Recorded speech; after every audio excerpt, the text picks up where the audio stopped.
গেল মধ্যরাতে টঙ্গীর কেরানীর টেক বস্তি এলাকায় যেন এক রণক্ষেত্রের চিত্র ফুটে ওঠে। গাজীপুর মহানগর গোয়েন্দা পুলিশ যখন চিহ্নিত অপরাধীদের ধরতে অতর্কিত অভিযান শুরু করে, ঠিক তখনই পুলিশের ওপর চড়াও হয় একদল উত্তেজিত বস্তিবাসী। রাতের নিস্তব্ধতা ভেঙে হঠাৎ শুরু হওয়া এই ধাওয়া পাল্টা ধাওয়া আর উত্তেজনায় পুরো এলাকায় চরম আতঙ্ক ছড়িয়ে পড়ে। পরিস্থিতি প্রতিকূল দেখে এবং নিজেদের নিয়ন্ত্রণ রাখতে পুলিশ রণকৌশল পরিবর্তন করে। জনরোষ দমাতে ও আত্মরক্ষার্থে পুলিশ একে একে 4টি সাউন্ড নিক্ষেপ করে। বিকট শব্দে প্রকম্পিত হয়ে ওঠে পুরো বস্তি এলাকা। এই সংঘর্ষের ঘটনায় গোয়েন্দা পুলিশের 4 জন সদস্য এবং এক নারী আহত হন। আহতদের তাৎক্ষণিকভাবে উদ্ধার করে শহীদ আহসানুল্লাহ মাস্টার জেনারেল হাসপাতালে ভর্তি করা হয়েছে।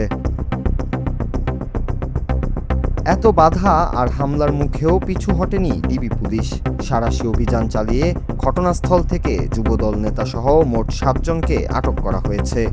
পুলিশের দাবি, আটককৃতরা দীর্ঘদিন ধরে ওই এলাকায় বিভিন্ন অপরাধমূলক কর্মকাণ্ডের রাজত্ব কায়েম করেছিল।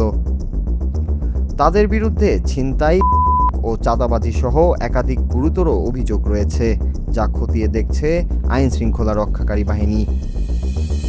কেরানীর টেক বস্তিতে পুলিশের এই সাহসী অভিযান অপরাধীদের জন্য একটি কড়া বার্তা দিলেও খোদ পুলিশের ওপর হামলার ঘটনাটি সাধারণ মহলে ব্যাপক চাঞ্চল্যের সৃষ্টি করেছে।